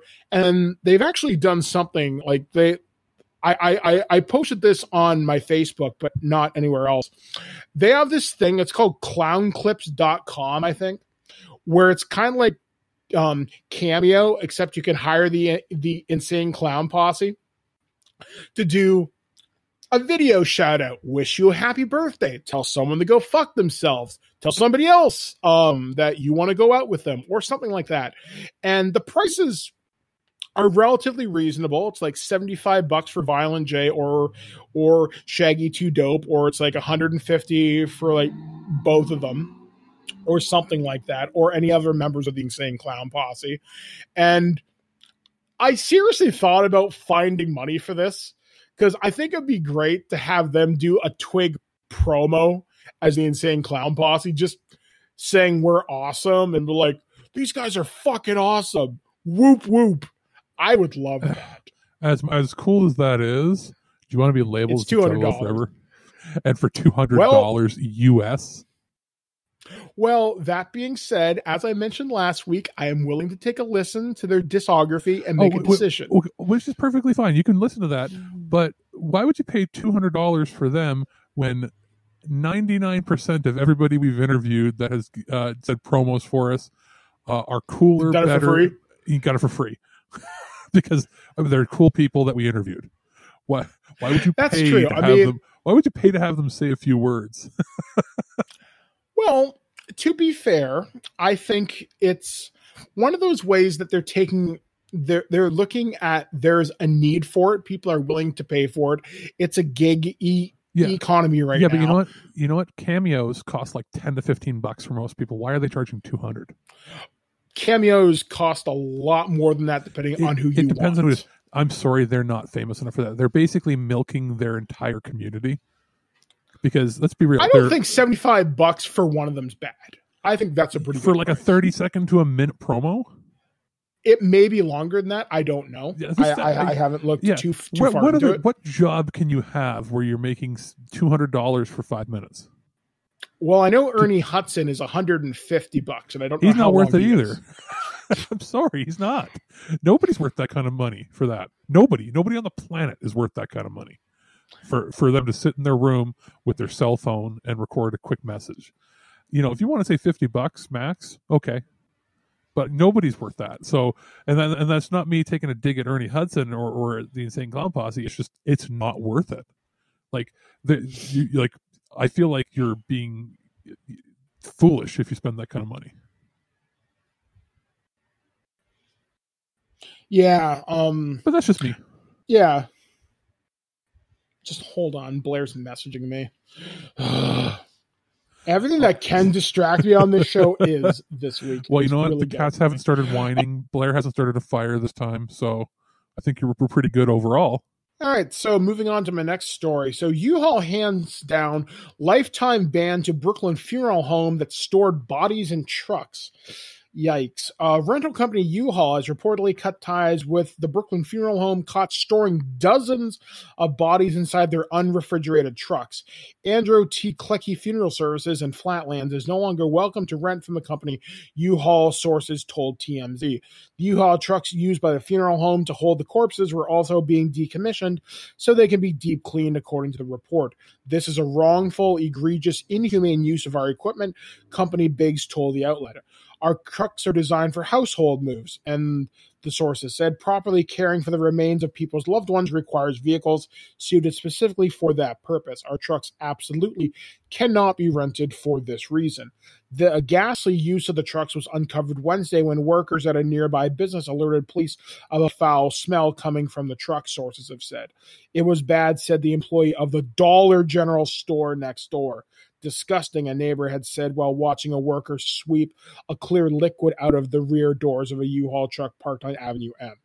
Dr. Howard Zucker, the state's health commissioner, said on Thursday the funeral home faced possible fines and suspensions and vowed, "We'll enforce this as much as possible. We have issued guidance out to all the funeral homes that we will not tolerate any of that kind of behavior," Zucker said during Governor Cuomo's daily coronavirus briefing in Albany. That is fucked up. Like, next level fucked up. Who would think that's right? To rent a U-Haul truck to store dozens of bodies? Because people don't care. That's the problem. Like for a company that's supposed to be respectful of people's family and dead, they just don't give a shit, do they? They didn't want to spend the money to rent a refrigerated unit. Like, yeah, that really shows how bad everything's gotten there. At the same time, doesn't this make for an amazing horror movie? The Haunted U-Haul? Well, it's weird because I remember another story came out of the UK. I want to say this year, or no, it wasn't this year. It was last year or maybe the year previous to that, where they discovered bodies from human smuggling were stored in shipping containers, or they found like dozens of bodies, and it was not a very, very pretty scene at all. So people are monsters, frankly, and I feel for these families that have unfortunately had to go through this, because you send your loved ones off to a funeral home, you expect a certain level of dignity and respect. I don't know how the funeral home thought they could get away with this. I mean, unless all these bodies were supposed to be cremated, because if they're unrefrigerated, I hate to say it, but rot's going to set in. Well, not to mention, there's that factor. You know, you can't have an open casket now for sure. But secondly, you're not even allowed to store meat or food in those kind of conditions. What makes you think you can store bodies? Yeah, like seriously, this guy tried to save a few bucks or tried to maximize his profits, and I mean it when I say it. I hope they throw the goddamn book at him. I hope a refrigerated unit, like if somebody rented a refrigerated not truck, but like let's say they're like, oh, we're overflowed, we have to have space for this. You could have rented a refrigerated storage unit. Would it cost you like a couple grand to store it for a month? Maybe, but you're charging like $7,000-8,000 or more for funeral services per person. You could have rented a unit and put like 30 bodies in there if you absolutely had to, because you're literally bursting at the seams because of what's going on right now. You could have done that and absorbed the cost, or requested, some sort of loan or reprievement. But instead, they wanted to pay $100 a day or less to use they probably wanted to pay like $25 a day to use a truck. Disgusting. Absolutely disgusting. Speaking of disgusting, this last story is going to do wonders for your stomach. So this one that Alex found, and I'm so not surprised. The Japan's Poo Museum opens online, offers turds of virtual fun around the world during stay-at-home period. The GungHo Museum reconnects you with your poop and takes your mind off the crap of social distancing. It's been just over a year since Japan opened up a pop-up museum dedicated to all things poop in Yokohama. In Japan's neighboring Kawagawa Prefecture, called the GungHo Museum, literally Poo Museum, the pop-up proved to be so successful that it even slid into Tokyo afterwards, where it attracted crowds of turd lovers. Until COVID-19 showed up in the capital, causing the facility to close its doors as a safety precaution. However, where one sphincter closes, another opens. Whoever wrote this had a lot of fun. And for the GungHo Museum, that means the internet has opened up a new portal for the Max Unko Kawaii extravaganza to be delivered to the poop-loving public. Starting May 1st, select displays from the Museum of Poo will be available to view online as part of the country's Stay Home Week. Intuitive design to keep people indoors during Golden Week holiday period that runs from the 29th of April to the 6th of May. Visitors to the real museum, walk through a number of different areas that play on the or the Japanese word for poo, and the virtual experience uses the same spaces, starting with the interactive area. The area offers guests the opportunity to play the shit game, a shutter timing game online. Virtual guests can enjoy the Unstaganic area, which offers a turd backdrop for sharing on social media. The GungHo Museum even suggests that people use them for their next work-from-home video conference calls. Moving on to the Unintelligence area, guests will be introduced to a variety of GungHo illustrations drawn by local celebrities. These artistic funds are usually only available to view at the museum, but now they can be viewed by people around the world. Virtual visitors will also be able to contribute their own artworks to the online collection with a toilet bowl template, which is attached to the tweet below. Umberto will be starring in a series of live videos on the museum's Instagram account during the stay-at-home period. The anthropomorphized turd, which carries his toilet around him when he's not sitting on it, will be answering all your poop-related questions. The temporary closure of the real museum and its gift shop means stockpiles of poo-themed edible souvenirs are fast approaching their use-by date, so they'll be available to purchase online at a discounted price for a limited time, though good luck getting them out of Japan. The online GungHo Museum promises to provide a fun day out indoors for the whole family. And best of all, it costs nothing to access, saving you the usual 1,800 yen or about $16.80 US entry fee for the same day adult ticket. The online Poop Museum can be accessed here. Maybe Alex will include a link. From 1 p.m. on May 1st, the poop candies from the Poop Kanji Dill Professor are not included. Japan's weird. Yeah. I mean, I don't say that for anything other than Japan's weird. They have some really weird interests. But hey, man, I want to say this isn't the first museum of shit I've heard about either. You say I think there's another one.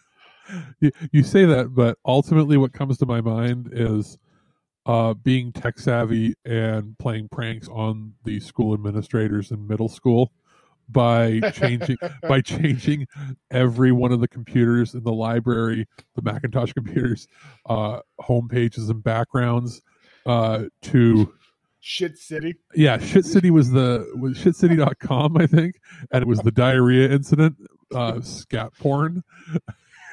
You're terrible. We did that in 1999 or 2000. We switched every single one of them to that while they were doing a system update. Deep freeze was off.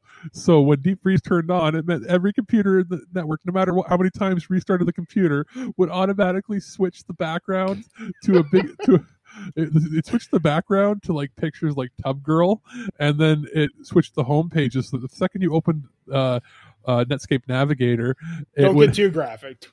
It would just go to, it was just people pooing on each other.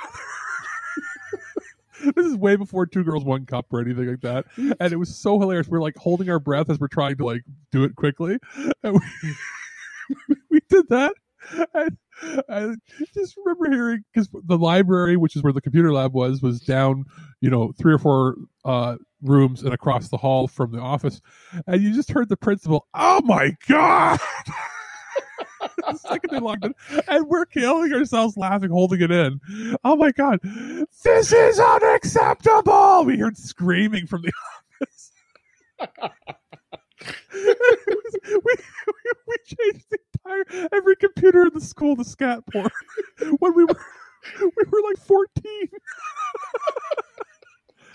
but yeah, so I guess that's not really a museum of shit, but it was pretty close.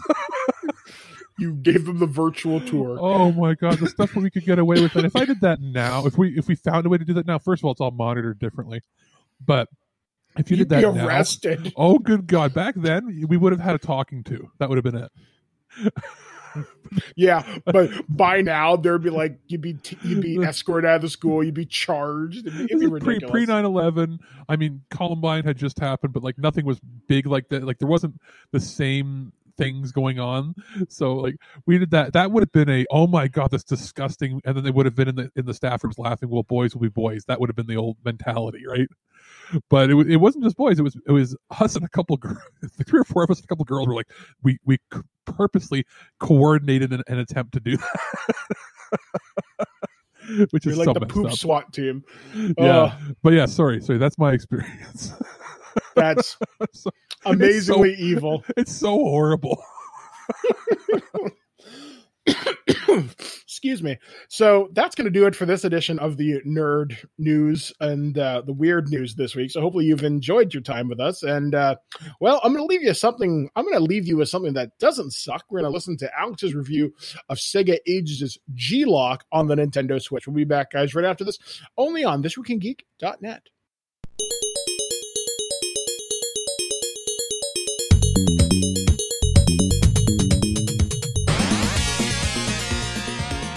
Just a quick review here from Sega. This is the Sega Ages G-LOC Air Battle on the Nintendo Switch. It's part of the Sega Ages line that we've been talking about whenever they come out. And this is an arcade fighter jet game that I remember playing in arcades. It came in a few different form factors, but you sat down in it, and the whole, like if you turned left, turned right, up and down, the chair that you're on would move and tilt, and you had speakers behind your head on a chair that would, when a missile was coming at you, you could hear it from behind you. So it had like quadraphonic, stereophonic sound. It was pretty cool. They've included the option to play with the cab in there, and it even tilts sort of what's happening on the screen, or you can play it in like pixel perfect mode. It's kind of neat that they have the option to have those sorts of overlays and visual effects to give you the feeling that you're playing it that old school sort of way. It handles really well, as with all the M2 ports. They're fantastic. There's no glitches, anything. There's multiple gameplay modes. There's like the Ages mode where they add challenges, which I found really hard. But playing it, I was able to complete it on the easiest setting and the medium setting. Basically, you shoot a bunch of enemies. You have a time limit on how many you have to shoot within that time. And then you complete that, move forward. You have a limited number of missiles that can be replenished from doing the mission quickly, as well as picking up bonus points, that sort of thing. And then at the very end of all your mission, the last part can be kind of tricky. You have to align your fighter jet with an aircraft carrier and land on it properly. And it overall works better than a lot of the other games of the era where they tried to make you do that. I've always had a soft spot in my heart for this game. I was kind of surprised it was announced as one of the games coming out to the platform, which I'm perfectly happy with, but it's retailing for $8 American, which means it's like 10, 11 bucks Canadian. If you've been picking up the Sega Ages titles for the Switch, this is a no-brainer. This is one of the better ones, actually, of the pure arcade games. So, I'll put a link in the description below, but make sure you check it out, see if it's up your alley, because I had some pretty good fun with it when I was playing it in the middle of the night. I bid you farewell and good luck, morons. Bye. And that's the kind of show it has been here on ThisWeekInGeek.net this week. So hopefully you've had a fun time enjoying listening to us this week. And if it's your first time, I'm so sorry. But anyway, as always, we have a lot of things to talk about this week. I will be doing an interview involving the Star Wars Expanded Universe and role-playing games tomorrow with Bill, and I can't pronounce his last name, so I'm going to ask him, so I want to be really respectful because I've really been looking forward to this one for a while. Also going to be talking with Robin Block, who is one of the producers behind In Search of Tomorrow. I interviewed David Weiner, who's the director of that. They are still kickstarting the project right now, so if you want to check out that, you can find out more information over there. I'm also going to be talking with someone about the new Nintendo Switch game called Arcade Spirits, which is kind of like this visual novel dating simulator, which looks like a lot of fun. There's a lot of cool things baked into it, which I think are kind of neat. So I'm looking forward to meeting my dream date, whoever they may be. Also, I'm trying to lock down some other interviews and some other projects right now. Don't know quite what's going on with that. I wanted to give you guys an update. Me and Alex are still planning on doing Loose Cannon. Just the last 2 weeks of April got away from us because we got so ridiculously busy. Like, we didn't expect it. Plus, we had the Persona show. We had interviews literally every other day for like 2 weeks. And we are working on that. So hopefully that'll be done before the end of the month. We're not going to give it a firm timeline because we do have to watch 5 movies for that. We want to do it right. And if everything works all right, maybe I'll reach out to Michael Dudikoff himself and see if he's available for an interview, because I think he'd be an interesting conversation to have on the show. Other projects I worked on, I was supposed to have my Harry Potter book club started and finished, or at least the first book, Philosopher's and or Sorcerer's Stone, depending on where you are. I am still working on that. I know it's a simple read. I just need to find the time to get through it, and I need to read a bunch of RPG books first before I do that. Speaking of stuff that I am working on, I'm going to be reviewing the Conan RPG from Modiphius. That'll be coming up in the next little bit. I also have another expansion from the Judge Dredd RPG, one on the Robot Wars with Call Me Kenneth and the Robot Uprising in Mega City 1. I also have The Expanse from Green Ronin, which I found out that's based upon a whole media property. I know there was the TV show, but there were books before that I didn't know about. So looking forward to reading into that and reviewing more stuff from Green Ronin. We will have interviews coming up with Mr. Dressup, not himself, but the director of the documentary, Rob McCallum, coming up rather soon. I think tomorrow on Tuesday. We'll have Nicole Lindroos from Green Ronin. We'll talk about her career and her experiences in the RPG industry from White Wolf and beyond, and sort of get her insights into the world of RPGs, because the more I talk with people in the industry, I learn how small it is and just how varied everybody's experiences are. And it seems like it was a magical time to be around in the 90s and 2000s, and it's certainly been a growing industry ever since then, since so many people are now getting into do-it-yourself publishing, be it through D&D Beyond or Drive-Thru RPG, etc. So who knows, maybe you'll see Birdman one day contributing to one of these systems.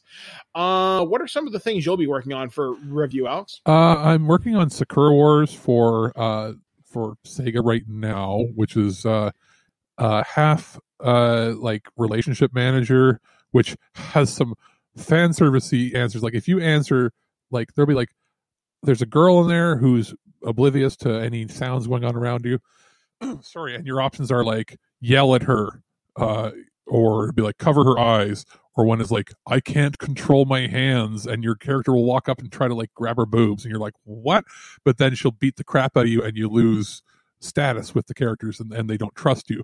So like there's obviously bad answers that you can do just for fan service that that I find myself saving before every interaction so that I can answer the terrible answer just to see what happens. And then the other half of the game is a little bit of Dynasty Warriors / Armored Core mecha battles. And how you do in the relationship area increases the stats and the abilities that you can do in the action fighting area. Pretty cool. I'm partway through right now. I also have a few different things. Should be watching the Fantasy Island, Blumhouse's Fantasy Island remake for review. I also have, what was it here? Octopath Traveler on Stadia, which is interesting. I've been playing through that to see how it compares to the original Nintendo Switch release. SnowRunner, which is a off-road, snow truck driving simulator. I've got that to check out. I believe we both have a copy of Super Mash that we'll be checking out, which is that weird hybrid 8 and 16-bit mashup game. And what else do I have here? I also have... Geez, that's pretty much it at the moment. I also have a copy of Arcade Spirits the same as you do, but that'll be sort of tied into the interview, right? So, yes. So other than that, I think what else do you have? You have Streets of Rage, right? Yes, I also have Streets of Rage 4 on the PlayStation 4. I also have Predator Hunting Grounds, which I'm going to dig into this week. So that review will be on this week's show along with Streets of Rage 4. And then I should have a review, hopefully, for some of the other titles I'm working on. Like I said, Super Mash, I'm working on Arcade Spirits and all the other books. I also have some more stuff from DK Publishing. I have some Lego books they sent over to me because, hey, you're in quarantine, you might as well play with Lego, so why the hell not? Yeah, why not? And that's interesting because Lego had the license for a long time with Warner Brothers, right? Didn't it move to another studio now? I think Universal holds the Lego stuff now, so it's going to be interesting. Expect to see that on video on demand and not theaters for a while.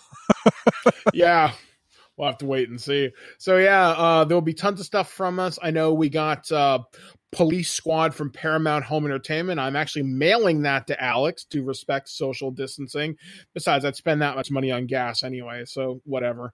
Anyway, so that's what's going to do it from us this week. So hopefully you've had a chance to enjoy listening to us this week. If it's your first time, I'm really sorry. And if you're a usual listener, thank you. We always what you're in for. You know what you're in for, folks. So anyway, folks, as always, I would normally say my normal sign off here, but in these more interesting times we currently find ourselves in, I'm going to throw to you, Alex. We are, for This Week in Geek, Alex, the producer. And I've been Mike the Birdman Dodd, and to quote my friend Jackie Bam Bam, be cool, be kind, be careful. We'll catch you guys next week right here on ThisWeekInGeek.net. Well, that's our show. All right, here's the deal. Every time you watch my show, I will send you $40. Checks will not be honored. You've been listening to This Week in Geek, your source for guaranteed nonsense or your money back. Tune in next week for more info on the most important things you didn't need to know. Check out our website at ThisWeekInGeek.net and subscribe to our podcast through iTunes or any podcatcher. If you'd like to comment on this episode, head over to this episode's post at ThisWeekInGeek.net and leave a comment through Facebook Connect. Follow us on Twitter at ThisWeekInGeek.net and follow our Instagram at twig_official_podcast. Social media not your thing? Send us an email at feedback@ThisWeekInGeek.net. We'll see you next time, and remember, lower your shields and surrender your listenership. Just when you think this show is terrible, something wonderful happens. What? It ends. I have to go. Somewhere there is a crime happening.